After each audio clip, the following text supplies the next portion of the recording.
What up, Win Daily family? Happy Sunday, week 10. Man, the year is flying by, Ghost. What do you say? Thanks for joining. 10 weeks of us doing this. Feels like it's Absolutely love it. Let's go. all right. Well, we got a fun slate. So I got to turn my golf down. I am in the middle of a massive tournament takedown sweat right now. As some of you may know, I literally never play golf too, just in the majors. So I will not be as locked in today because oh no, Matt Walsh is gonna bogey. Matt Walsh is gonna bogey. Oh, he did. Fuck. To see a secret weapon. He's gonna come through. Let's hope so. All right. Let's start us off though. We got a fun slate. A ton of games. What do we got? 11 games on the slate here. Some weather. We'll get into that. But let's start us off with Washington and Detroit. We got Washington with a 21.25 implied team total. Detroit with a 25.25 implied team total. So Washington or Detroit, kind of a big favorite here at home. Really, for me, I'm going to really dial in my exposure today to these afternoon games that have crazy totals and no weather concerns. But for this game, obviously no weather concerns as well. It is in a dome. Really all I want is shares of Antonio Gibson. His ownership is well below 10% on DraftKings, and I'm assuming the same on FanDuel. What about you? Yeah, absolutely. Antonio Gibson is coming in just above 10% actually on FanDuel, but sitting there at 6,100, I don't really think he's going to get up to 10%. A lot of people are going to end up going lower to Mike Davis is going to be mega chalk that we'll get into there. So Antonio Gibson is definitely viable on a slate like this. We play him almost every week, if not every week that we have at least some exposure to him. J.D. McKissick refuses to go away, but Antonio Gibson's the big-time player that you want out of that backfield. And the other exposure that I have a ton to this game is actually not a player, but a defense. Absolutely love Washington's defense for this matchup. No Kenny G for Detroit. I just think Washington really takes advantage. Matt Stafford's turning the ball over at some absurd rates, and I don't think they could run the ball all day with a 40-year-old Adrian Peterson. So Kendall Fuller is going to lock down Marvin Jones. The one and only guy that I could see producing on Detroit would be TJ Hawkinson. Little banged up, but it's week 10 NFL season. Every single guy's banged up. It just has to either be in the report or not, but all these guys are banged up. So give me TJ Hawkinson on the Detroit side, Antonio Gibson on the Washington side. Definitely love McLaurin every single week. This guy's matchup proof. So I'm definitely not going to argue against having some scary Terry exposure, but a little bit expensive on DraftKings this week. Cool. Yeah, I'm with Gibson. I like Hawkinson a little bit. Do we think Alshon Jeffrey does anything today? No, I do not. I will never play Alshon Jeffrey. He's probably going to leave with a foot injury like he always does. Yeah, that's about it for me. I want nothing to do with Stafford, nothing to do with Alex Smith. You could play Logan Thomas. He's certainly a cheap punt. He's got relatively respectable props here. 3.5 catch prop, 31 yards. So at 3,300 on DraftKings, that should put you at 3x value, give or take. But yeah, that's about it. I do love Antonio Gibson for GPPs. He is one of my top plays in that aspect of things, and he was in the article as well. So if you guys read that, you know I'm on Gibson, and I'm pretty much on Gibson every week because I'm just a fanboy at this point. Even guys team colors on today. Let's roll to the next one. Let's get a question here too. DFS Rambo. What do you guys think of my DK cash line? Murray, I'm assuming that's Aaron Jones, Mike Davis, definitely like the three there. Stephon Diggs, Keenan Allen, Parker, Goddard, Duke, Bengals D. Right. I'm personally not on Parker. I get it, though, with no Preston Williams. I think the Chargers defense is a little banged up. But Parker's ownership, where is he at here? It's a great question, though. I like looking over cash. I see him floating in around 15, 16%.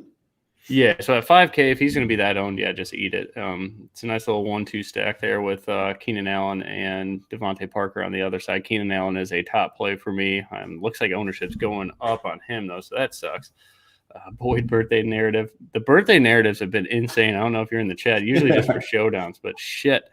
Tulak said it too, and I did play one showed up lineup last week, and on Thursday. It did solid, but I didn't play Hines in the captain spot, and it was his birthday, I believe. So what are you going to do? Moving on, next game, Jacksonville and Green Bay. You got a weather report on this one, Ghost? I know it's like supposed to be super intense out there. Right now I'm seeing possibilities of snow, rain, temperatures as low as 40 degrees, high winds. It's ugly out there, that's for sure.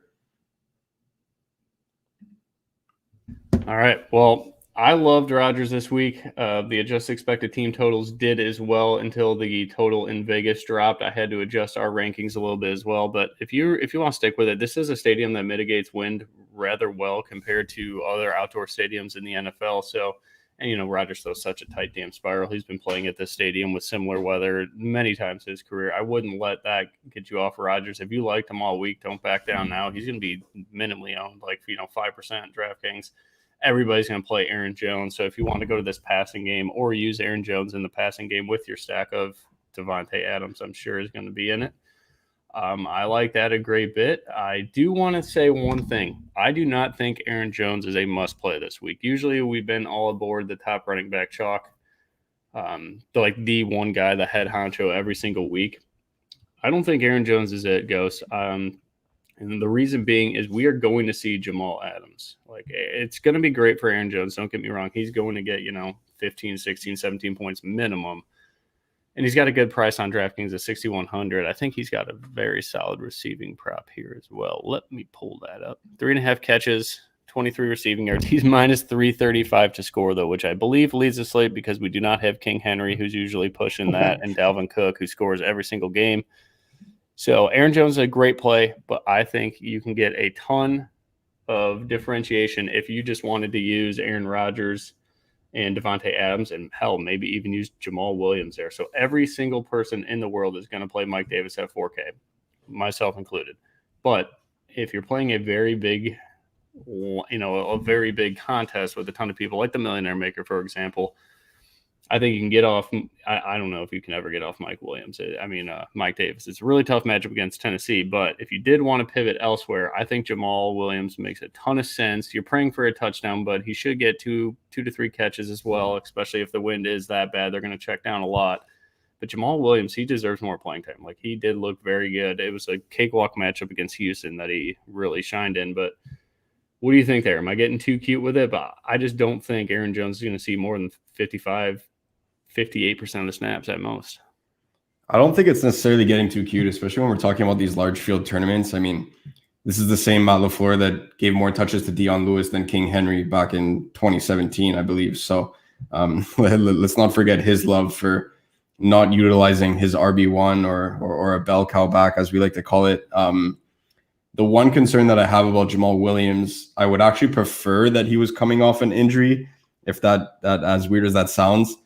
A lot of just athletes in general. I mean, the one that keeps coming to mind is Jan Moncada. I mean, a lot of these guys end up getting COVID and then they just don't look the same. And this year alone, Cam Newton had a rough couple weeks there after he had COVID and stuff like that. So it's definitely something to think about in the sense that, is his body physically ready to be able to pound the ball on the ground in possible snow and rain and these awful conditions.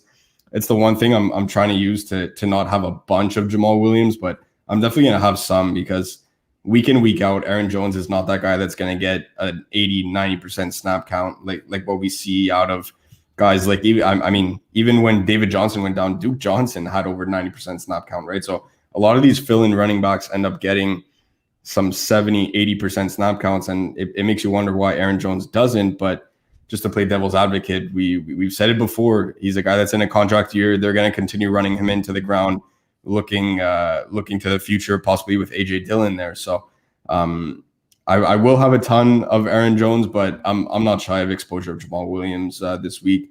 And every week I play Davante Adams. I don't care if it's snow, rain. It could be a hurricane in the stadium alone. For all I care, I'm still playing Davante Adams. You can't guard this guy. He is one of, if not the best receiver in the league right now. And sitting at 9K on DraftKings is a pretty penny to pay there.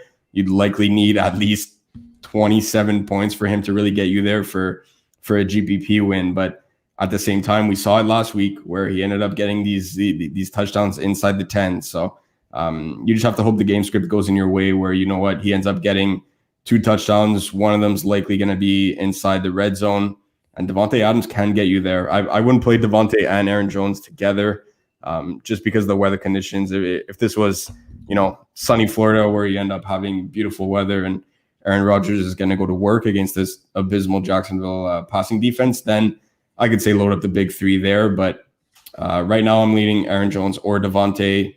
Very few exposure lineups where I have both of them together. But absolutely on board with the Jamal Williams call. All right, let's go. Anything on Jacksonville you like? I mean, this is a great matchup for DJ Chark with Jair Alexander out, but again, the wind. If you like this game all week, don't get off of it. That would be my point. I really didn't love this game too much because this is our question of the day so far. Yes, I am primarily building around Seattle and Los Angeles and then Buffalo and Arizona. And then, get different in other places. Exactly. This guy's pretty much got my mindset. I'm sure it's a ton of other mindsets in the DFS community today. So, if you want to stack Tampa Bay, pivot off Davis Samuel, I love that, dude. I love everything you're saying there. You could even use Davis and Samuel together if you want to get cheap and just stack up Tampa Bay because Brady, when he's coming off of an embarrassing loss, he usually just balls the fuck out because he's pissed off. So, I don't mind that mindset at all. No one's going to play Brady. I just look at it this way. If everybody's just going to play Kyler Murray, Josh Allen, Russell Wilson. Actually, no one's playing Russell Wilson. We'll get into that. And Jared Goff. Can Tom Brady keep up with those guys? Because the savings on Brady are not – it's not like he's 5,800 and you can make a whole different lineup if you use him. He's pretty much the same price as Jared Goff. So do you think he can keep up with Jared Goff? If yes, ride it. I do like that idea, though. All right. Well, let's move on. I do – any love for James Robinson? I mean, the Packers cannot stop the run to save their ass, and this is a big day.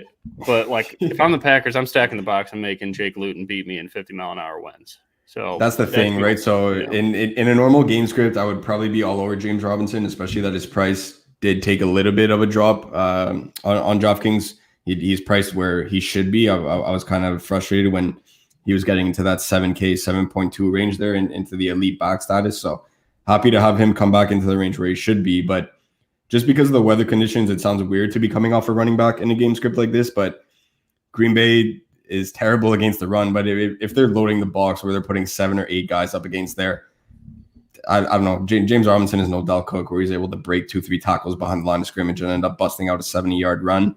But if there's one guy that I do want on this Jacksonville offense, it's going to be James Robinson. I'm not taking any of these Jacksonville receivers, despite the good matchups with Jair Alexander out. I have no exposure to any of them with the weather conditions here. All right, let's move on. Houston, Cleveland. Welcome, Duke Johnson Chalk. The weather in this game is way worse than Green Bay. Both these quarterbacks are out of my player pool. I know Deshaun Watson's an absolute stud. I'm not going there today. Nick Chubb, 3% owned Nick Chubb against a terrible rushing defense. Do you think they let him loose today? That's kind of been my question to myself all day. Mercedes Lewis Pickett says, come on now. No. Damn, I'm down 6 with a Munoz double. I was up 15 10 minutes ago. This golf shit sucks. What are your thoughts on this game? I love Nick Chubb. I'm just going to trust it. Seems like every single running back that has been out for quite some time comes back 100% healthy and gets a workload. I know we're going to see Kareem Hunt too, but this is cheap Nick Chubb.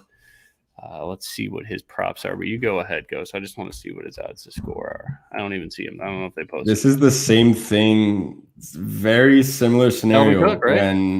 when I ended up calling Dalvin Cook on Sirius when he broke the slate for 52 DraftKings points at 8% ownership.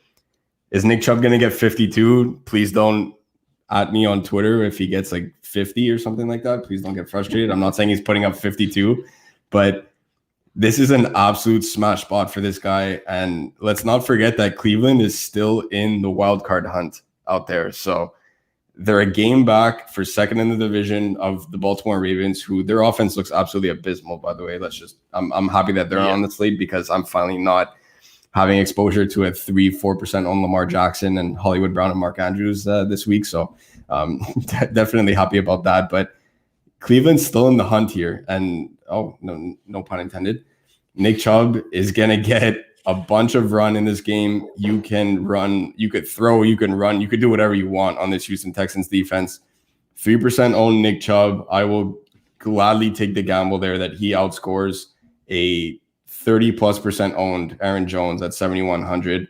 That's going to be my main pivot there. Honorable mention to James Conner. We'll get into that game a little bit too, but Nick Chubb is the guy there. I'm not calling a Dalvin Cook 52-point game again. I don't think he gets there, but just call it. Call the 50. I'm calling 102 touchdowns on the ground for Nick Chubb this week. I think he absolutely, yeah. I really do think he gets there. And you know what? Since we're going risky, we'll go even riskier. I think he outscores Aaron Jones this week. All right. That's one of a few hot takes on today's show. Nick Chubb, I'm not. Jones. I don't think Aaron Jones is as big as a home run as people think. I think in cash you 100% play him. In GPPs you can get out. You can get different if you love him, play him. But yeah, receivers pretty much out on everybody. I did love Jarvis Landry all week long. I think he's still in an all right spot. But at 5,900, like, what are you going to get from him? 13, 14 points. I don't see him breaking a long touchdown or anything like that. It's more of a volume play. Because yeah, he's been had insane target share since Odell's been out. I know it's only 1 or 2 games, but I think that's a great matchup on the inside with Houston, and he'll go outside and get some Vernon Hargreaves, which is a great matchup. Any love for Hooper or Fells Akins? I don't get why everybody's on Hooper. I get the price, but I just can't get there. I mean, if the conditions were better, he'd probably be leading this receiving core in targets, him and Jarvis Landry, but Baker blows, man. I just see them running the ball here, and normally the Cleveland defense wouldn't be able to contain Deshaun Watson. Luckily, they're going to have the weather to be able to do that for them. So if this game was A1 weather conditions, I'd be all over Deshaun Watson with Will Fuller and or Brandon Cooks running it back with Nick Chubb, but I just don't see many appealing pieces in this game other than Nick Chubb. I mean, you could take a shot on Deshaun Watson in these large field tournaments. It's just that the weather's gonna hurt his ceiling so badly that I don't know if I'm willing to go there outside of large field tournaments. I mean, if in these Millie Maker style tournaments where you're getting into 100,000 plus entrants, then go for it. It's a way to get different, and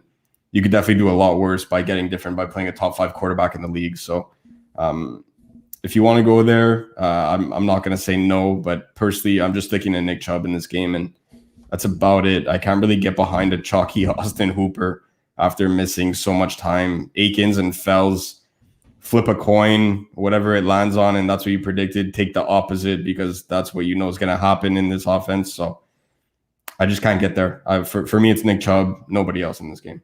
Let's fucking go. Love Chubb. All right. Moving on. If you guys got any questions, hit us up. We're flying through this. Philly, New York. Dallas Goddard chalk week 2. Miles Sanders. I'm seeing 20% owned. How do you really think he's going to be that high owned? I don't think he is. Right now I'm seeing 11%. It's been coming down a lot. Yeah. The highest I saw it was 15, and it actually got sub 10%. Which is why I actually wanted to say, why is nobody playing Miles Sanders?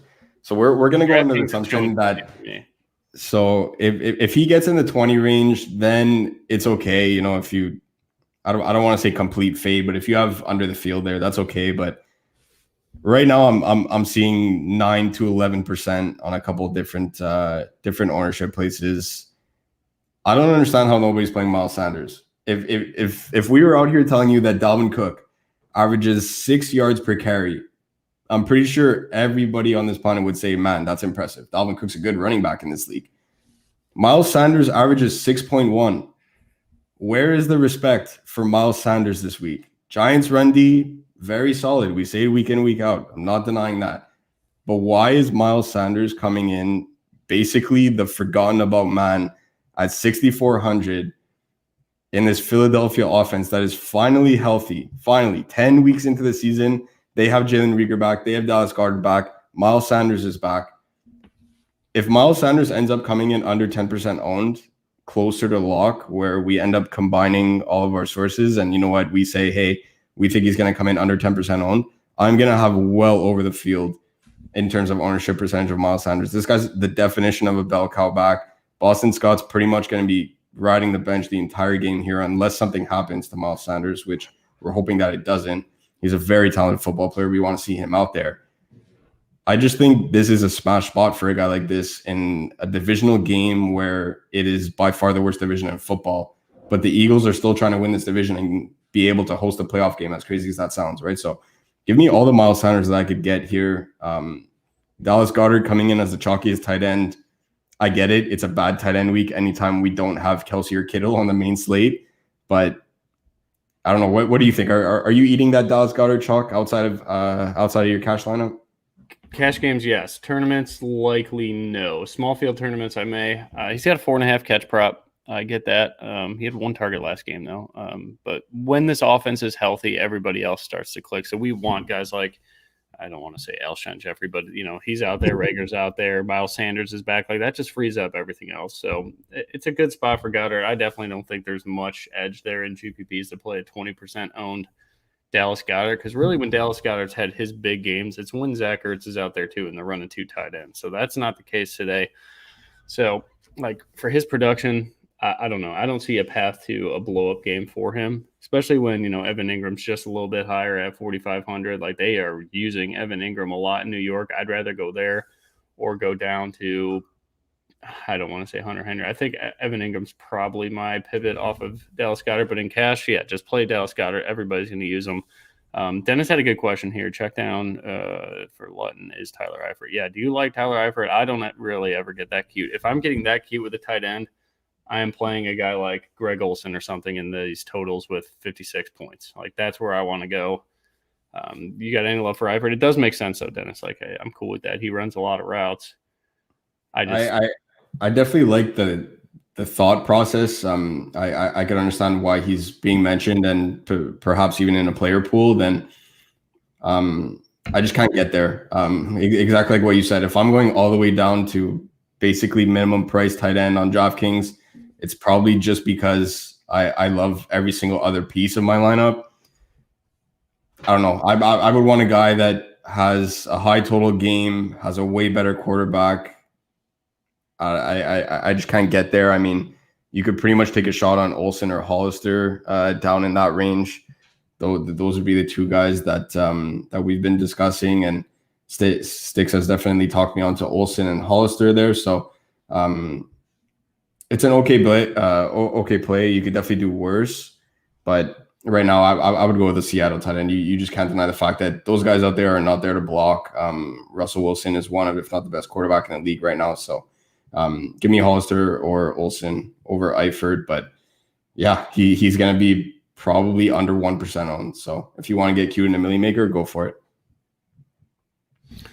All right, I'm with you there. I probably won't play him, but it'd be like a huge field tournament that I would get to him. Opinion on Mike Davis scoring more than 20. I think it's impossible. I do not see him getting 20 points. He does have a very good catch prop, 5.5 catches. He's minus 115 to score, 88 all-purpose yards. So Vegas likes him a ton.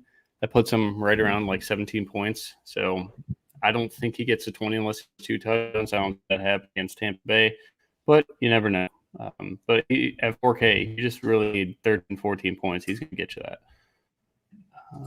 Dallas, Fulgham, Rager, Scott, best plays, Miles 8 yards, but no TDs. Interesting take. I mean, that's just a lot of Philly. I don't want any, like, if I'm probably not playing Miles Sanders just on DraftKings, so I'm seeing 20% ownership protections. I don't see how people get to him. Like, I've hand-built so many lines, it doesn't really ever jam me into Miles Sanders, and that's usually what happens when a guy's 20% owned. It's like DraftKings is like, all right, this is the guy left, and you take it.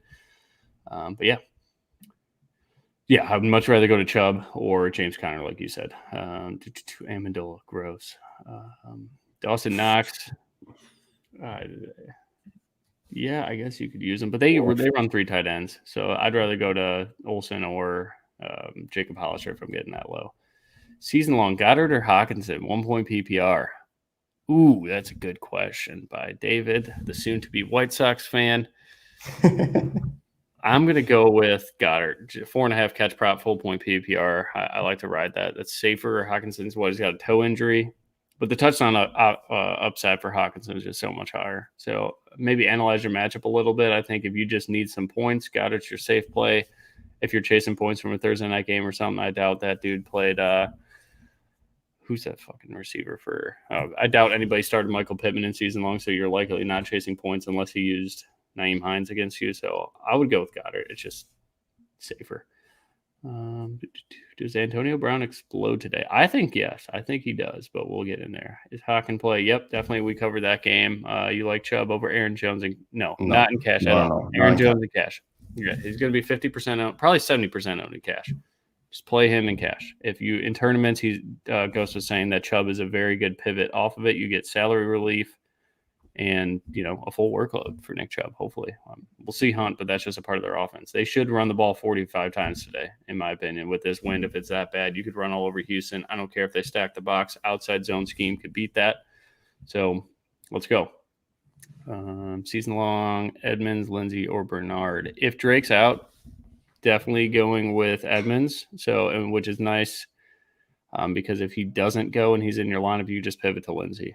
Or Bernard, honestly, because they're all 3 o'clock game. That's a really good situation to have, though, Brian. That's not bad. Who'd you go with? I'm going Edmonds for sure if Drake's out. I think Lindsey's going to be my number 2. I love picking on Vegas and their running defense. They're terrible. Yeah, even if Drake is in, I would still consider Edmonds. I mean, he's still the most talented back in that backfield. But I would go the way that you have them listed in that order: Edmonds, Lindsey, and then Gio for me. Even though Mixon's out, that's a very tough matchup for a guy like Gio Bernard. Yeah, solely. I do like DeAndre Swift too. I think he was an honorable mention in my GPP article. It's just a workload thing. And Adrian Peterson against Washington, do they let him go a little bit for the revenge shit that everybody ever talks about? But yeah, I mean, DeAndre Swift's a super talented dude. You see him when they get the ball, he just goes nuts. They should ride him. Value RB. McKissick's out for me on that one. There's value to him, I guess, on a GPP standpoint, but he's 4,900. Just go to Mike Davis. I would never play all 3 of these guys together. I don't see the upside there. But JD's only going to be very valuable if this game shoots out. I do not think this is a JD McKissick game because Detroit plays so slow. Washington has no, with Alex Smith, they have no reason to play quick as well. They should just let Antonio Gibson carve these guys up on the ground because Detroit cannot tackle. They cannot stop the run. Really good spot. Still off Adams? No, I don't think if you like Adams, ride him. He doesn't run deep routes or anything like that. And last time it was the wind game in Green Bay. Didn't he score 3 touchdowns? Yeah. 2 of which came inside the 5. So. They just scheme him open, and you can't cover him because he's such a good route runner. He's got great hands. And Aaron Rodgers he knows where this dude's at on the field at all times. If you like Adams, do not get off Adams. I just don't like the $9K price point on DraftKings when I think a guy like Michael Thomas or Keelan Allen can do the same thing Devontae Adams does. Drake expected to play. Yeah, we saw that. So I have a lot of Edmonds today, so I'm just going to keep an eye on that. What about Aaron Jones? We lock him in cash. If you love him in GPP, play him in GPP, but everybody's going to do that. I think we see some Jamal Williams today, so I'm not in love with Aaron Jones, but lock him in your double ups / cash games. Same thing. Cash lineup here. Josh Allen, Mike Davis, James Robinson, Devontae Adams, Keenan Allen, Reynolds, Ingram, Duke Johnson. You cool with that? I don't love James Robinson in there, but yeah, I don't. He's going to get a full workload, so I do like that part. There's the one thing I was saying about that. That was the one thing as I was reading it, I was thinking about James Robinson. Typically, don't like playing a wide receiver in flex in a cash lineup, but if you move Duke up there, you could probably get a better wide receiver down there in the flex. No, that's what I mean. Like if you take him out of the flex and put him in your running back spot, and then end up going, you could probably get a wide receiver at the same price, if not slightly more expensive than James Robinson for your flex. Like if you end up going Michael Thomas. Yeah. But yeah, the core is good. I would just find a way to not get James Robinson in there. But yeah, my cash lineup has Michael Thomas in the flex. I think that's the one thing I would try to do here is find a way to get either Kamara in this build and you could drop Ingram down to Dallas Goddard. So tight end's not going to matter today if Dallas Goddard's 25% owned and he's cheaper than Ingram. So I'd go there for some savings. You could, move James Robinson to the flex, Duke Johnson up. See what you can do. See if you can get Kamara or Michael Thomas in that flex there, or maybe another stud receiver that's due for 6-7 catches. But if you like Robinson, I think trust it. He should score a touchdown today. It's a good matchup against Green Bay. But if I'm Green Bay, I'm putting 8 in the box all day long until I'm letting them beat me in 50-mile-an-hour winds. We'll see if they do that. Moving on to Tampa Bay, Carolina. Is this the Antonio Brown coming out party? You tell me. I like Antonio Brown. I know you do. I think this is a very good spot for him. I don't know. There's so many mouths to feed. I think someone said that earlier in the chat. There is a lot to go around in Tampa Bay. You got Godwin, you got Mike Evans, who always, I feel like Mike Evans destroys Carolina. He either does great or he's shitty against Carolina. I don't know. Someone want to check the splits. I think he just bombs them all the time. But that was when James Bradbury was there, who's now good apparently. I like Antonio Brown. I think Brady's fine for GPPs at 6,300, but you probably want to double stack him. I think Gronk's in a really good spot here. The linebackers for Carolina suck, and Gronk gets a ton of targets, especially in the red zone. I think that's probably where I want to go. Then Mike Davis, lock him in your cash games, 100%, 60% ownership projection. That is awesome. Theo's boy, Curtis Samuel. I'll give you a shout out, Theo. You sick man. I don't know how you called it last week. Samuel went nuts. Theo is a Curtis Samuel truther. So if he thinks he's going to go off, lock him in, folks, if you like him. But Theo hasn't been wrong on Curtis Samuel all year. So you got to respect that. That is our guy for the Curtis Samuel analysis because I can never get him right. What do you like in this game other than I like Tampa Bay's running game here. I just don't know which one I like more with Fournette or Ronald Jones. Yeah, I have a ton of exposure into this game, more so in the form of mini stacks where – I have my main stack with a quarterback, at least one weapon, and one guy running it back. And a lot of the times I just end up having a piece of both sides of this game, and I'm not opposed to it. I really think Brady goes to guys that he's familiar with. And as crazy as that sounds, although we're now 10 weeks into the season, that's AB, that's Gronk. I just think he kind of, pushes aside the traditional way of doing things where you just, you end up feeding guys like Godwin and Mike Evans and stuff like that. And Antonio Brown played nearly 80% of the snaps last week. So for somebody that they're saying, oh, we're going to ease him in and, probably get a lot of action in the first half and end up coming out in the second, that was not the case at all. So if Antonio Brown's playing 80% of the snaps in the first week, I can't wait to see what he does here. And I really do think that Gronk is going to have a smash game. The yardage total may not be there, but I think he finds a way into the end zone at least once, possibly twice as well. Godwin really worries me with his finger, thumb situation, whatever it is. We saw how taped up that was after he took off his gloves, and man, that did not look pretty. So if there's one guy that I feel rather confident about leaving out, it would be Chris Godwin. Mike Evans, they just refuse to get him the targets, which is really mind-blowing because I've never seen a guy as physically imposing as Mike Evans not get, 10 plus targets week in, week out. So curious to see what happens there today. But I really do think it's an AB Rob Gronkowski week, Patriots a couple of years ago. So give me those two guys in the Bucs offense. I will lean Ronald Jones over Fournette.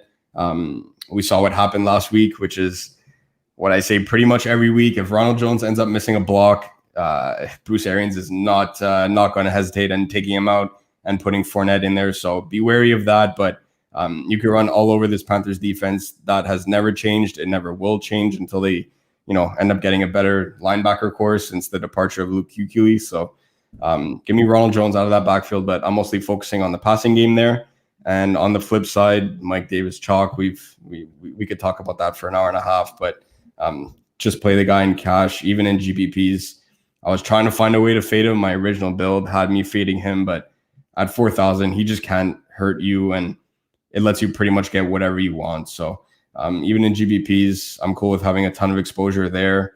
Robbie Anderson is pretty much being forgotten about, but I don't really like attacking this Bucs defense at all, let alone in the passing game. So I rather take a hybrid player like Samuel. Shout out Big T out there in our Discord, but I rather take Samuel there, who is a better running back than Mike Davis, by the way. Even though he's a wide receiver, he is a better running back, but that's a different conversation for a different day. Give me Curtis Samuel, they'll find a way to get him open, whether it's out of the slot, out of the backfield. They'll pretty much do anything to get this guy going. Similarly to what we talked about with Laviska, just a Swiss Army knife on offense. So give me Curtis Samuel on the other side, and give me all the former Patriots on that Bucs offense. There you go. I love that analysis. He does throw the ball to people he knows and trusts, and those are the two guys. Robbie Anderson has a 6.5 catch prop today. That was the dude's just a wide receiver one, apparently. What the hell? How is that So high. Maybe take the under there if you don't like it, or just use them in your stacks. Vegas loves them. I like the under on them, but depends where the juice is at. I'm sure it's on the under. Denver, Las Vegas. Jerry Jeudy should absolutely tear up my favorite secondary to pick on of Trayvon Mullen, Nevin Lawson, and our boy LaMarcus Joyner. I love it. Every week it happens, man. Mike Williams went nuts last week. Keenan Allen had a really good week. Mike Williams didn't go nuts. If he caught that touchdown, he went nuts. But I love Jerry Jeudy again. I think he just runs a really, really pristine routes. It's in a dome in Las Vegas against a terrible secondary. Wheels up for Jeudy. Melvin Gordon and Phillip Lindsay are in really good spots here as well against Las Vegas. I just don't know who to go with. Melvin Gordon hasn't done shit on the ground at all. He's averaging like 3 yards a carry. So if I had to choose, it's Phillip Lindsay in a big field GPP. I wouldn't go single entry with either of those guys. No offense, in a great spot, but I think my Denver Bronco, because again, like we started the show off with, we are going to get condensed exposure to those afternoon Buffalo, Arizona, and Seattle and LA. So I can't play everybody, but if I'm going to play someone from Denver, it's likely going to be Jerry Jeudy. If not, it'll be no fan. But I do like Phillip Lindsay and Melvin. I just haven't decided which one. So I don't know. Probably neither then at that point. Yeah, I do have a couple mini stacks with Jeudy and running it back with Darren Waller there on the other side. Limited output from Darren Waller last week, but he still put up nearly 14 DK points. So if we want to call that a limited output, I mean, we can. Only 22 yards, but I'm looking at the targets there. He's a lock for pretty much 8 targets week in, week out, and that's something that I definitely like rather than playing the guessing game of Nelson Aguilar or Ruggs or Edwards or Renfro or who knows which one of these receivers ends up going for a 50 to 60 yard bomb. So give me the surefire play there in Darren Waller, especially on a slate where we don't have Kittle or Kelsey to play. I do like that. Running some Josh Jacobs is something that's interesting as well. 6,500 is relatively cheap. Did concede a lot of carries to my boy Devontae Booker there. I'm off. They're not getting a full workload. They're not. So it's something that we've been talking about it for a little bit, right? So with his knee injury that was there a couple of weeks ago, for those of you that were tuning in, I said, you know what, maybe Devontae Booker ends up getting a bit more work than people expect, and now it's actually becoming a regular occurrence. So at 6,500, if you want to take a shot where it really won't take a lot to get slightly over the field on Josh Jacobs, I mean, you can. Personally, I'm gonna have probably 0, honestly, but he's somebody that's intriguing. Where if you look at the million maker lineup and you're like, man, which one of these guys was sub 5% owned and end up crushing it for the winner? And you see a guy as talented as Josh Jacobs, that would not surprise me. But I'm with Stix on this one. I'm off it. Jerry Jeudy, we said it last week, his route running is going to be on display. I don't see how it's not going to be on display against this abysmal secondary as well. Hoping he actually gets a few snaps out of the slot too, so we could absolutely torch LaMarcus Joyner. That'll be fun to see. But there was a funny clip where Jerry Jeudy's running downfield. His head is basically looking down. He's just full steam ahead, and he throws his arm up and just stops on a dime on a button hook and catch that ball on his touchdown throw. So if you haven't watched that, or you're not really sure what Jerry Jeudy can do on route running, make sure you go in and watch his touchdown from last week. That was a beautiful sight to see. So he's going to be doing that all game long here, and pretty much for the second half of the season with our boy Cortland Sutton, preseason favorite, ruled out for the year. Jerry Jeudy's going to get a ton of work, and last week might have been his coming out party. So ride that train this week. I think you used Drew Lock too. That's the one punt quarterback I think's in play for sure with Jeudy and Fant double stacked, or to single it with Jeudy, because Jeudy is Stephon Diggs Jr. He's going to have a hell of a career. All right, and then Brian, he is our Nelson Aguilar truther, if you want to consider that a title. But yeah, this dude calls Nelson Aguilar touchdowns all the time. He's saying no, so all right, cool. I don't ever play Nelson Aguilar, but he is right every single week. He says he's going to score. How's this look for cash? Kyler Murray, Aaron Jones, Mike Davis, Keenan Allen, Stephon Diggs, Michael Thomas, Greg Olsen, Josh Reynolds, Browns. I don't love Greg Olsen and Josh Reynolds, but the rest of that lineup is pretty damn good. If you're in the Discord, pull up that cash game calculator I sent out, the Excel file that just does it all for you. Just put in your guys and the projection from our site, see what that projects out to, and then maybe make 1 or 2 more lineups. I know Jeff from the Discord as well. He does like 3 of them a week and finds the best one that grades out, and he's been crushing cash games. So make sure you know what it's projecting out to be. Projections don't mean that much, but it's just good to kind of see, well, if I take Olsen out and go up to Goddard, maybe I get off Diggs a little bit, or whatever the case may be. Or you could get off Thomas. I love Thomas this week, but or you could punt your defense down to, I guess the Bengals is all right. You don't need much of a defense if it makes the rest of your lineup good. That's what I would do, though, is kind of play around with it, or just pen and paper it, see what that projects out to, and then make a couple different variations. But I love the core of Kyler, Aaron Jones, Mike Davis, Keenan Allen, and Josh Reynolds. So I think that is my core for cash right now. I will tell you that. Those 1, 2, 3, 4, those 5 guys and Michael Thomas in my cash line. So there's 6. I don't have Diggs or Olsen in cash. I'll just tell you that much. But yeah, really good start there, Jimmy. I would just make sure that you sign off with it when you see some projections and see what other builds you can come up with. Jerry Jeudy's fully healthy, even if he's not. I don't care. He's too good, too cheap. What's up with the 3K punts? It's just really Olsen for me. Or are you talking over 3K? Elaborate on that question if you could. Need 2.5 PPR. Swift, Kirk, Ayuk. Man, I love Kirk and Ayuk too. What's your answer? This one's tough. I feel like I'm going to go both wide receivers there and go Kirk and Ayuk. All right, I'm cool with that for sure. I think I would lean Swift and Ayuk, but getting exposure to Kirk and Ayuk is not a bad way to go. If I take Adams out of cash, I can use Jeudy in that spot and move up to Waller at tight end. If you have Aaron Jones. Yeah, get Aaron Jones in there for sure. I don't know if I want to get Jeudy in cash. If you only have Adams and you don't have Aaron Jones, then I would say no, but you have to have at least one of them, probably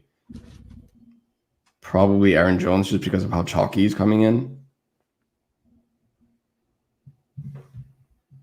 Yeah, no, I'm with you 100%. Sorry, still sweating this golf. I'm pretty sure Judy's at 56 on DraftKings. You could go to John Brown if you don't have him in your lineup as well. Love John Brown. We're going to talk about that game shortly. Cool. Let's go to it, right? Why wait? Buffalo at Arizona. Arizona 29 implied team total, 26.5 for Buffalo. That is insane. The Raiders have a 27.25 implied team total for the record. That is crazy high. So I don't know. It makes me love Waller a lot more. Play everybody in this fucking game, honestly. Sorry for cursing. Amped up. But yeah, Kyler Murray is by far the QB1 on the slate. He's probably the RB3 on this slate. So combine those, that is disgusting. Chase Edmonds, I like a ton if Drake is out. If Drake's in, I still like Edmonds a little bit, but need to kind of temper my expectations for Edmonds. If that's the case, you could run all over Buffalo. And this Arizona offense is just, there's so many facets to it. It's going to be tough to defend. Buffalo's defense is bad anyway. I think they're down 2 corners anyway with COVID. They still have Tread White, who should see a lot of Hopkins. That doesn't scare me off of Hopkins at all. Maybe hinders his upside, sure, but if you like Hopkins, you roll it. Then on the other side, Diggs. What is his ownership? 25%. All right, I'm doing this right here, right now. Diggs is out of my player pool. I'm not playing him in GPPs at all. You could play him in cash. That's the spot to play him. If you love him, play him. But I'm just telling you, I'm going John Brown at 8% ownership. I'm not playing Stephon Diggs at 24% ownership when I think Keenan Allen outscores him at a cheaper price on DraftKings. Ghost, take it away. Couldn't have said it better myself. You have both wide receiver ones in this matchup. Aggregate ownership nearly 40, 50%. Who knows what it's going to end up being. Give me the other 2 guys in this game, if we could even call them the other 2 guys. Give me John Brown. Give me Christian Kirk. Kyler to Christian Kirk has been a thing week in, week out now for at least the past 4 or 5 weeks. His target share has gone up, and he's the deep ball threat there. So if they're looking to, end up playing somewhat of a, I don't want to say a decoy game. I mean, DeAndre Hopkins is too good to be a decoy, but if they're taking Trey White out of this defense by, actually lining him up on DeAndre Hopkins, even on the offensive side of the ball, Cliff Kingsbury is going to say, hey, you know what, you want to play nuke one-on-one with Trey White, go ahead. We'll burn you with Christian Kirk down the middle of the field all day long. And Christian Kirk is really fast. If people haven't seen some of his 60, 70, 80-yard touchdowns this season, Go and see Christian Kirk run a deep post route. This guy can burn so many safeties in this league, and I think that's exactly what's going to happen today. Give me Christian Kirk. A healthy John Brown completely changes this offense for the Buffalo Bills. Does alleviate some pressure off of Stephon Diggs, who is one of, if not the best route runner in the league right now. But John Brown has that big playability just like Stephon Diggs does. So give me John Brown at so much less ownership there. His price, by the way, is an absolute crime on FanDuel. So for any of you playing FanDuel out there, make sure that you have a ton of John Brown sitting there well below some guys that don't even deserve to be in the 6K range. I think John Brown's sitting at 56 right now. Get all the John Brown that you could get over on FanDuel. And even on DK, my main lineup right now has John Brown with Christian Kirk and Kyler Murray. Texted you yesterday saying that I want to have a little segment about Kyler Murray here. Someone's got to explain to me why this guy is not in the MVP conversation. I don't get it. Everywhere I'm listening to MVP conversations, I'm hearing Aaron Rodgers, I'm hearing Russell Wilson, I'm hearing Patrick Mahomes. I'm not taking away anything from those guys. Those guys are all amazing quarterbacks. Aaron Rodgers, future Hall of Famer. All three of them are probably future Hall of Famers. Kyler Murray right now is playing on another planet. I don't understand how nobody is talking about Kyler Murray for MVP. He's outpacing what Lamar Jackson did last season. And just to play devil's advocate, you're going to end up saying Lamar Jackson ended up scoring over 25 touchdowns in the second half. Kyler Murray can do that too. If you look at his schedule right now, he's got 2 games against the NFC East. He's got the Seahawks. He's got this matchup right here against Buffalo. I think they play the Rams again. Kyler Murray is going to absolutely shred defenses week in, week out in the second half of the season. And I think they actually win that division. So right now, I don't think he's getting the respect that he deserves because they play in by far the toughest division in all of football right now with the Seahawks and the Rams. And I just don't get it. Kyler Murray right now should be favored for MVP. All respect to Russell Wilson, but Kyler does it week in, week out. There were 2 rushers last week that had over 100 yards. One of them was Kyler Murray. I don't get how you don't play this guy in every single entry or even 3 max. You got to have 2 out of the 3 with this guy. I said it last week. He came in roughly 8 to 9% owned in some contests that both of us play in. So give me all the Kyler Murray that I could get right now to Christian Kirk, run it back with John Brown. That is where I'm starting the large majority of my lineups. I'm with you, buddy. That's awesome. Yeah, Kyler, by far the QB1 again. He's probably the 3rd or 4th best running back on this slate. Dawson Knox. Why are we talking so much about Dawson Knox? I guess you could. I don't even want to say you can, but you can if you want cheap exposure to this game. But they run 3 tight ends. Let me pull up the route data for those 3 tight ends. Okay, so while you're grabbing that, I will say this. Dawson Knox didn't play last week, so we had the same question in our Discord chat about Tyler Kroft. For those of you that are listening right now, if you can take 2 seconds and look at Tyler Kroft's stat line, I'm going to read it out regardless, but if you want to have a good laugh, go take a look at that when you're playing a $3,000 Bills tight end. He had 1 target, 1 reception, 1 yard, 1 touchdown. Yeah, I mean, Dawson Knox is their heaviest blocking tight end.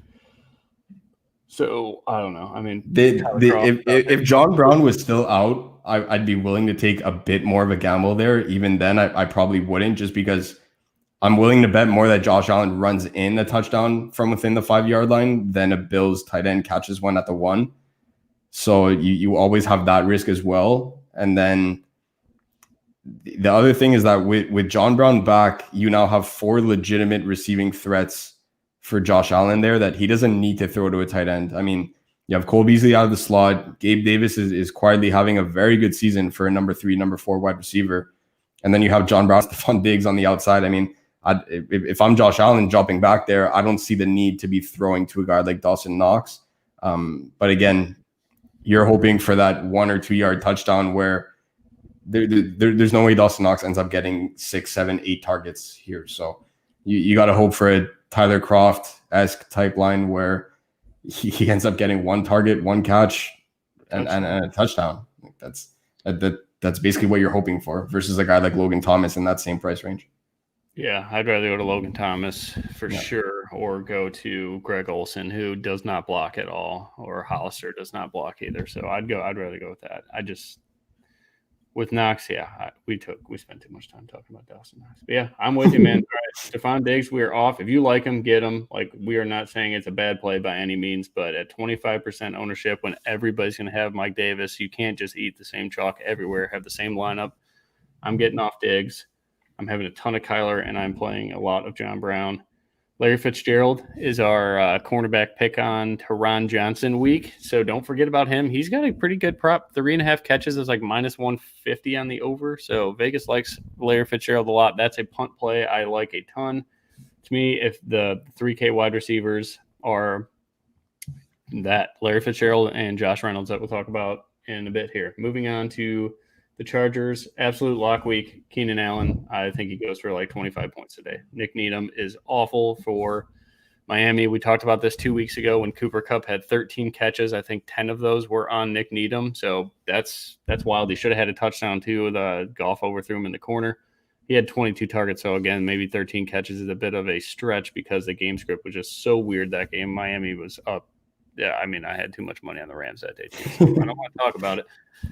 Miami didn't score on offense, so that was bullshit. But 3 defensive touchdowns. Yeah, you hate to see it. You do, but if Cooper Kupp is going to tear up Nick Needham, what is Keenan Allen going to do? He is a much better receiver than Cooper Kupp, and Herbert is absolutely in love with this guy. They probably room together in the hotels and sleep in the same bed, tuck each other in, read books. Like, they are that.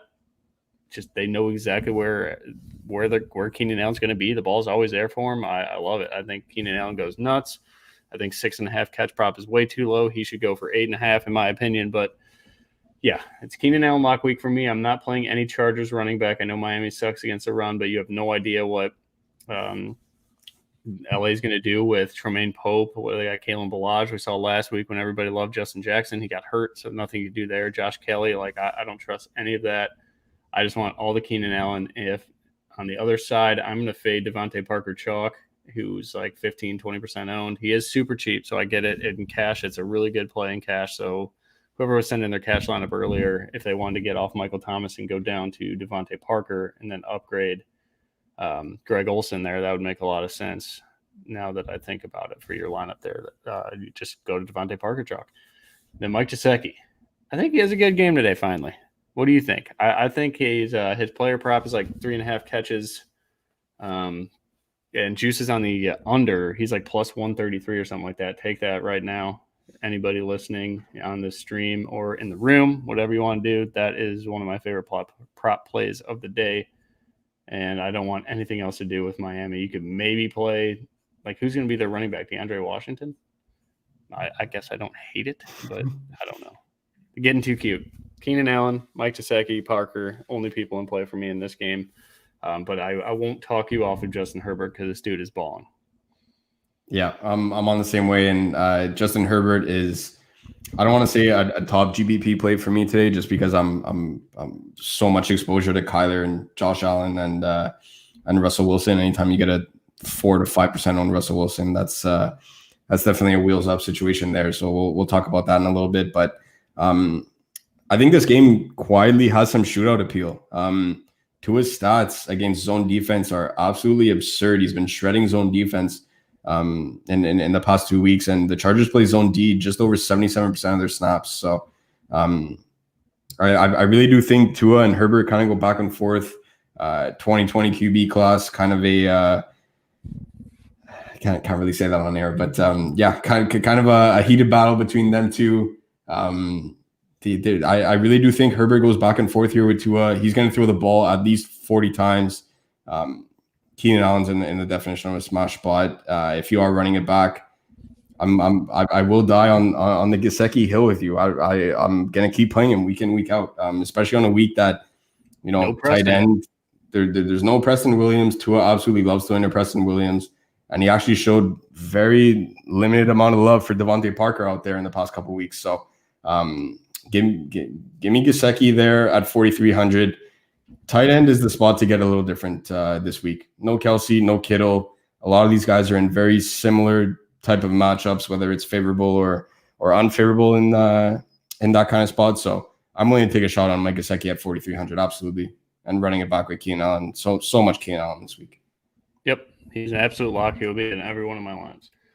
Moving on to the last game, San Francisco and we got two more games. Shit, a lot of afternoon games. I like that. San Francisco, New Orleans. I'm just going to play Michael Thomas or Alvin Kamara mostly in all my lineups. I love Michael Thomas. He's just way too cheap. San Francisco secondary is brutal, and they cannot cover interior routes that Michael Thomas loves to run. I think this is a game where he finally gets back to that 19-point floor that we're used to seeing from last year. It's not going to be as high as last year because the offense is just different, and they are committed to getting Taysom Hill more touches every single year. So don't expect Michael Thomas to be 2019 Michael Thomas, but at 7,400, way too cheap. I love that. I like Alvin Kamara. I don't love him at 8,200. I would much rather go down to Aaron Jones, but if San Francisco can keep it close, we're going to see a lot of Kamara, and that's something that always equates to at least 22 points on DraftKings because he's going to get 5 or 6 catches if they keep it close. On the other side, I just want Brandon Ayuk. That is it. You could maybe punt to Jordan Reed at tight end. Like, that's a spot that makes sense if you're punting tight end instead of a guy like Dawson Knox.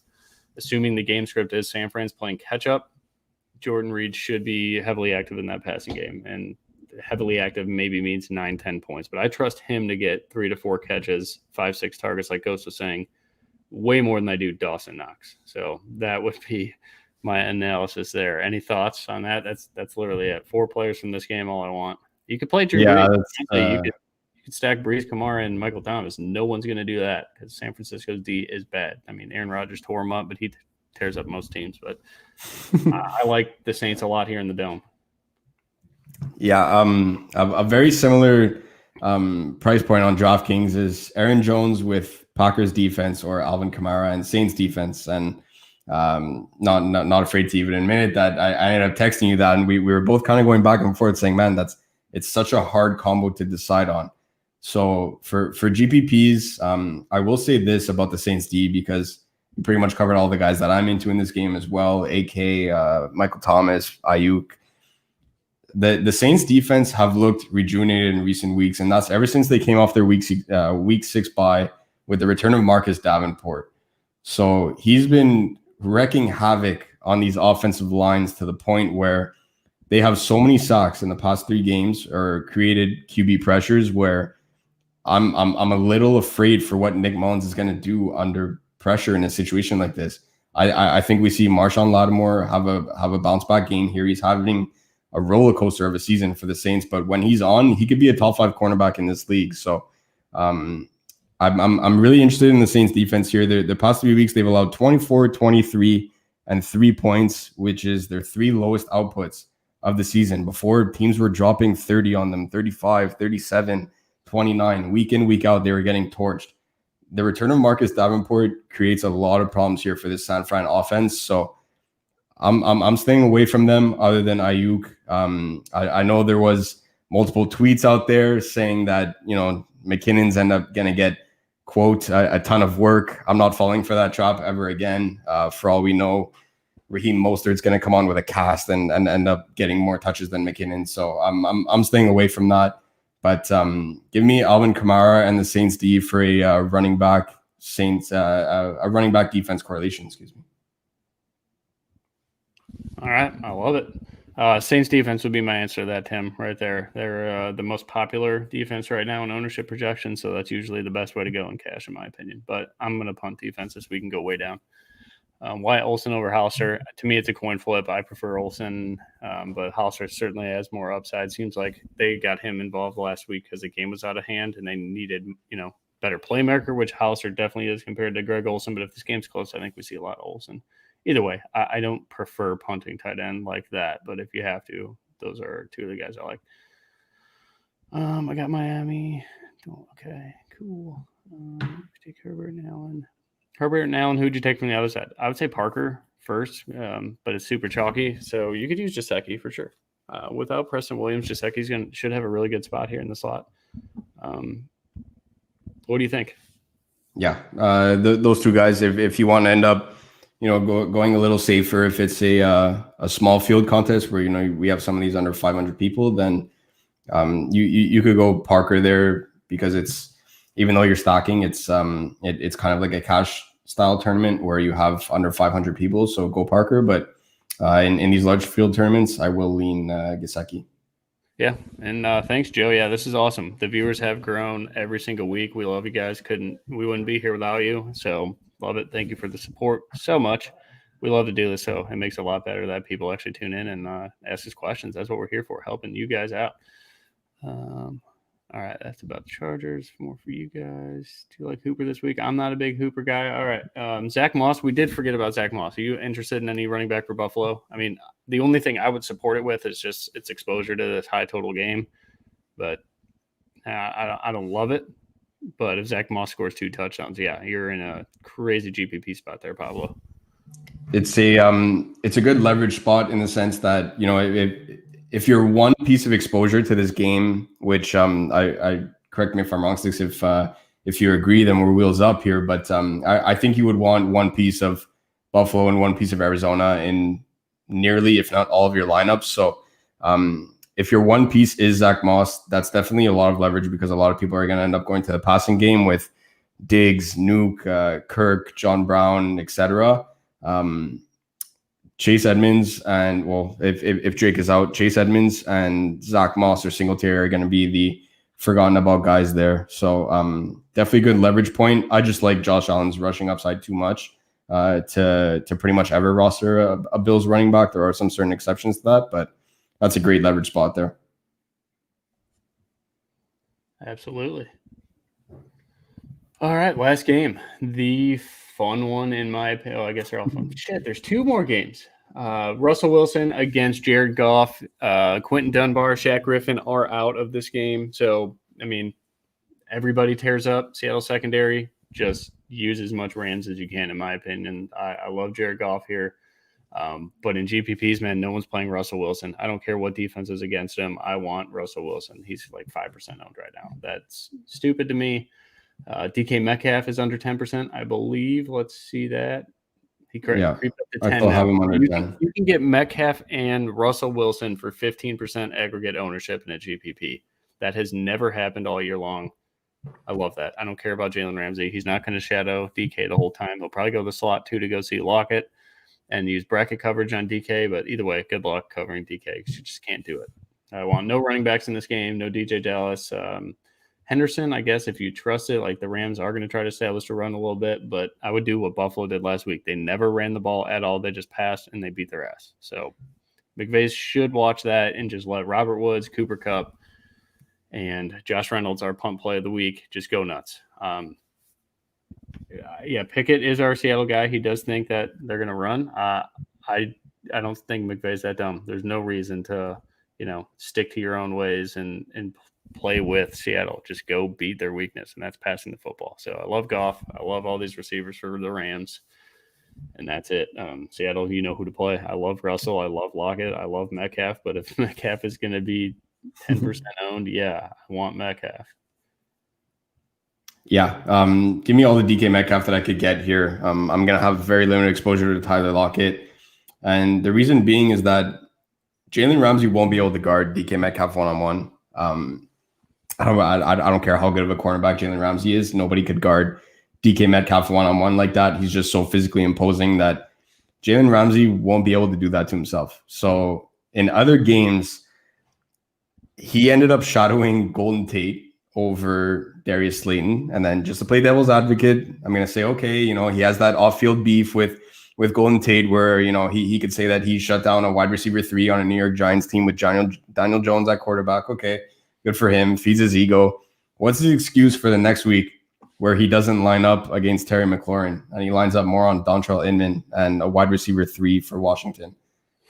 He doesn't want those high profile matchups.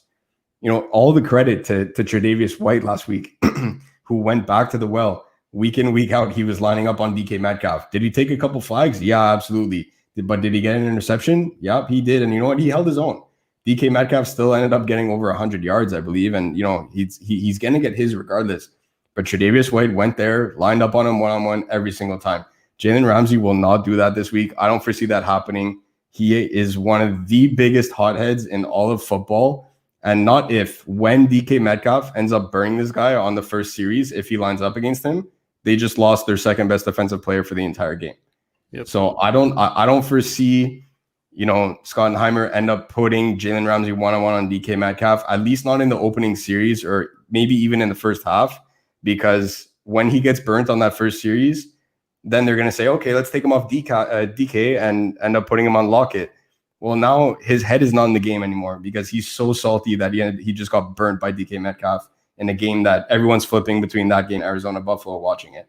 So I really don't see Jalen Ramsey lining up on DK Metcalf here. I think they hide him in the slot, lining up on Tyler Lockett, where it's a much better matchup for him. He could keep up with Tyler Lockett in terms of speed, and he will have that, the help of his D-line end up rushing Russell Wilson, and it's going to be very short routes. Whereas with DK, he won't want to be out there on an island on his own. So give me all the DK Metcalf that I could get, and a 4 to 5% on Russell Wilson. I mean, how do you not just love that, right? So Russell Wilson and DK Metcalf all day this week, and I was hoping Robert Woods would come in slightly lower owned than Cooper Kupp, but right now I'm seeing them pretty much in the same range.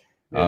Honorable mention of Bobby Forrest, though. They get this guy involved in all aspects of the game, and I'm definitely expecting a couple sweep routes from him as well. What better way to add to the Rams running back carousel than have a Robert Woods rushing touchdown this week, right? So give me Kupp, give me Robert Woods. Absolutely love Josh Reynolds as well.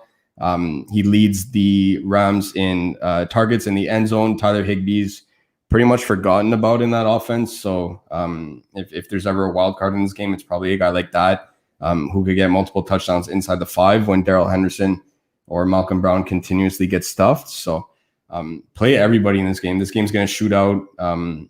It's going to be tough watching your lineups with very little points after the 1 o'clock games. But man, talk about a late night hammer with this with the Seattle Rams matchup and Arizona Buffalo.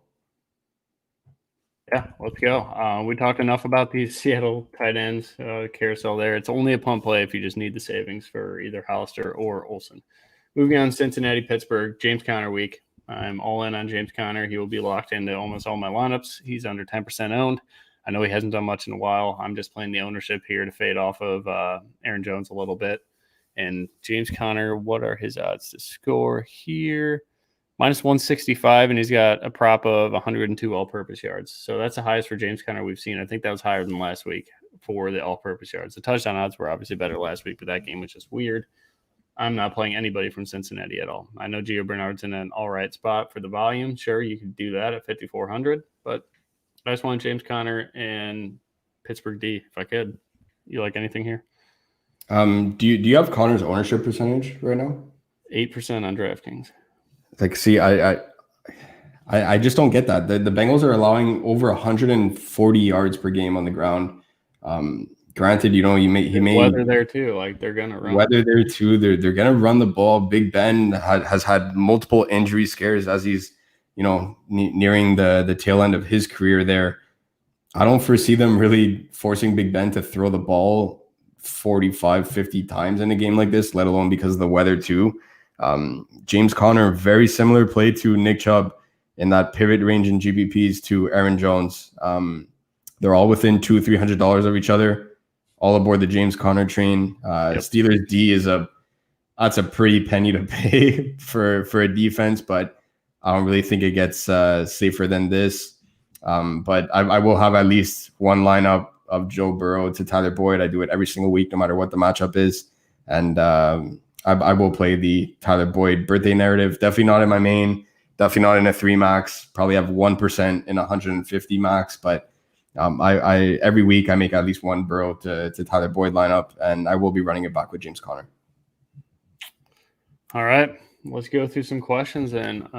Let's see. Reynolds greater than Woods. Well, clearly no, but for the savings, I like them both. Pair them up both.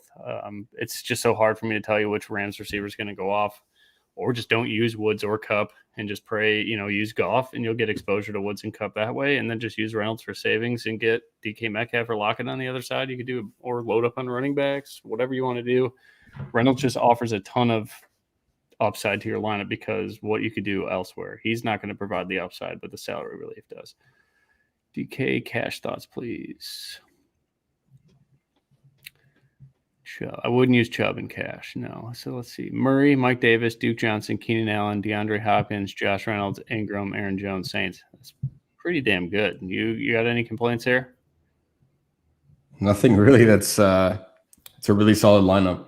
The running back trio is probably going to be the highest on there, so definitely all aboard that one. The fact that you get Keenan Allen and DeAndre Hopkins in there as well without punting tight end is rather impressive. So definitely like that one. Yeah, I've never even thought about playing Hopkins and cash this week, but yeah, I love that, dude.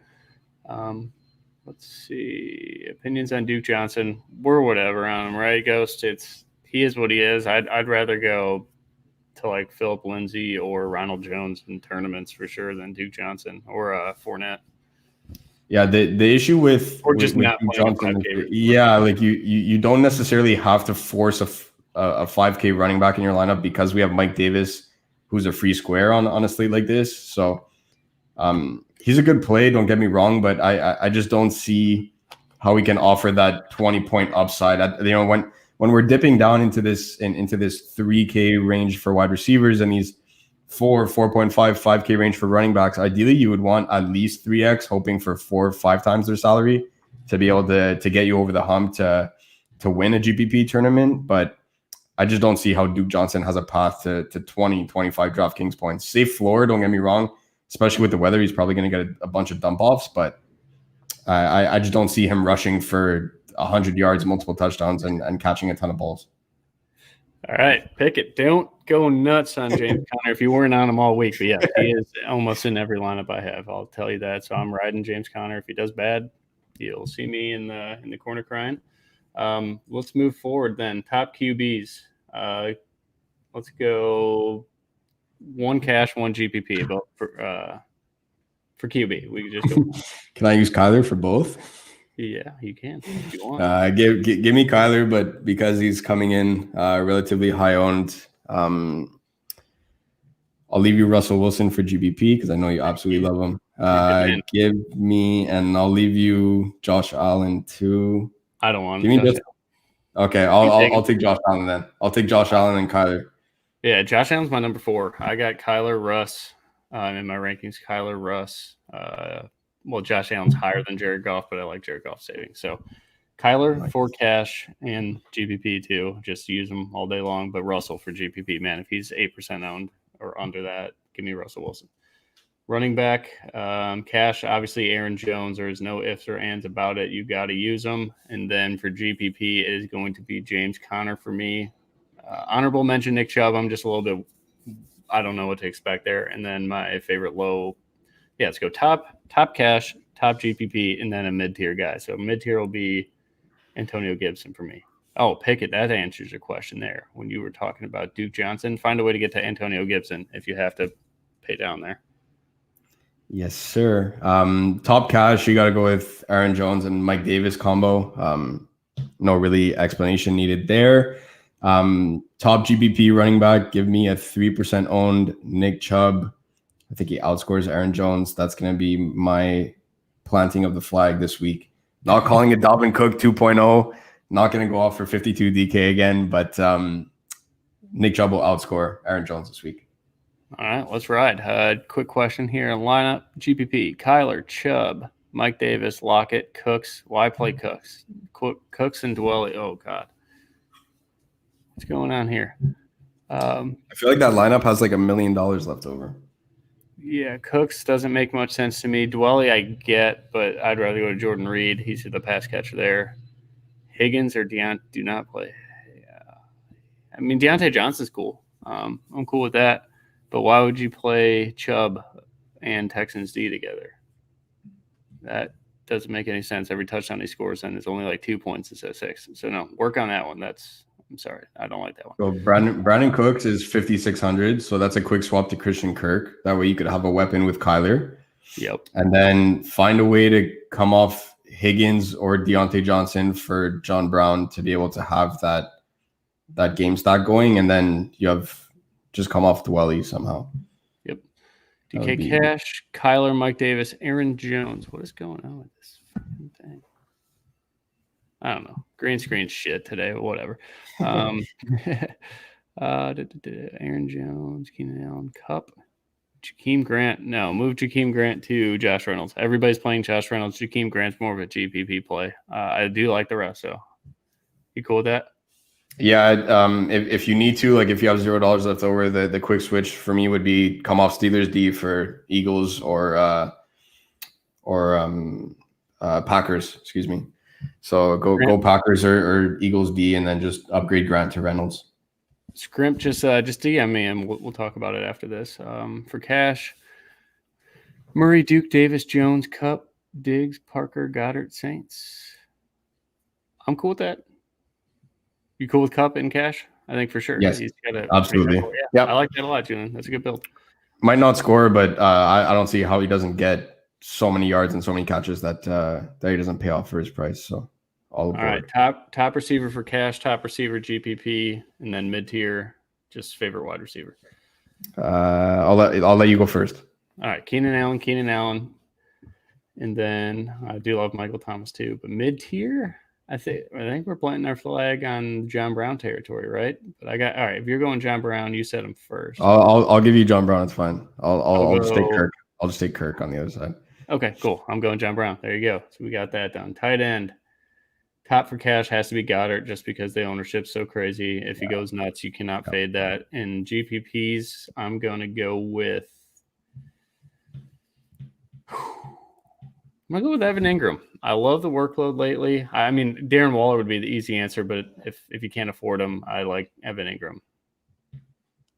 I love it. I will say this for wide receivers. Since you didn't get to mention your boy, I will say Antonio Brown as well. I know that's your call, but I don't want anybody to forget how much you love Antonio Brown this week. So wheels up, and that leads me to my tight end pick, which is Rob Gronkowski, all aboard the former Pats. Yeah, good call. I love Antonio Brown today. Let's see, Judy safe in cash. I'd say yes, but you should probably just go down to Parker if 20% of the field's going to play Parker in cash. Just use him. John Brown also same salary as Judy too, so a couple different ways to go in that 5K range. Thomas, this is my off the wall stack. There is Drew Brees with Kamara and MT. I love that. I love Goff too, though. It's hard. I mean, the 80 model projected him for 306 passing yards, which is, I think, the second highest ever. Josh Allen last week was the highest ever for passing yards, and it's against Seattle. So obviously it loves picking on Seattle. So, yeah, I mean, like Breeze, he's just going to do it through dink and dunk, and you need 3 or 4 touchdowns. Like Goff's going to get the 300 yards. So it's a really good question, though. I do like to run one of each. Just put another lineup out there. Deontay Johnson and DK Cash. I think that's cool, right? You cool with that? I don't love it, though. It's going to be raining there. Yeah, again, right? Let me just check his salary quick. At 5,200, I don't think there's anybody that's getting Parker. 8 to 10 targets a week, other than like you could go Devontae Parker if the rest of your lineup is pretty chalky, and that's the one spot where you're kind of getting different because you want to jump over that lineup train where everyone's going to have the same lineup. Then you could definitely do a whole lot worse than switching Devontae Parker for Deontay Johnson. So bad weather, but the guy's a lock for 8 to 10 targets every single week. All right, let's go. Switch out Cooks for Kirks, Texan for Raiders. Yeah, there you go. Much better. Everett or Higbee? Oh, shit. See ya. Everett. No, yeah. Neither. I don't know. Higbee. This is what I told Jay last night. Trying not to play a Rams tight end, but if you have to, we didn't even discuss Everett or Higbee. I just tried to tell him don't play a Rams tight end, but give me Everett in that spot. More targets, higher route running percentage, and Higbee just looks MIA in the past couple weeks. All right, let's go. Oh my God, Julian, Lab 4, my boy. Oh, nice. Next comment. Nice to know the face behind the name. Nice.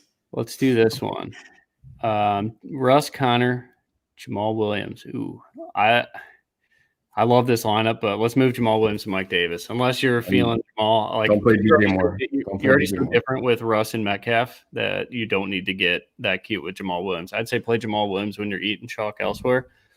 Higbee scares the shit out of me. Let me tell you that. Is that David Moore? I don't like that. If it's DJ Moore, I still don't like that. I would try to get tight end and the flex switched somehow. Maybe if you have to move Woods to Josh Reynolds, you could pay up somewhere at running back and or tight end and flex. I think that's what I would do. Just too many guys that could get you 0 points with David Moore, Tyler Higbee, and Jamal Williams. Like, or maybe not 0 points, but 5 or less. Like, that's 3 guys that have limited ceilings. I do not like that for GPP. You with me there, Gus? Yeah, if Jamal Williams is a quick swap to Mike Davis, both at 4K. Unless you're in a really large field tournament where you think Jamal Williams ends up getting a ton of work, like what we were discussing earlier in the show, and possibly even vultures a touchdown, then yeah, go for it. Where me and Stix both have lineups like that too, in large field tournaments. But if you're in a single entry or a 3 max where limited amount of people, possibly like under 2,000, under 1,000, just go Mike Davis, same salary.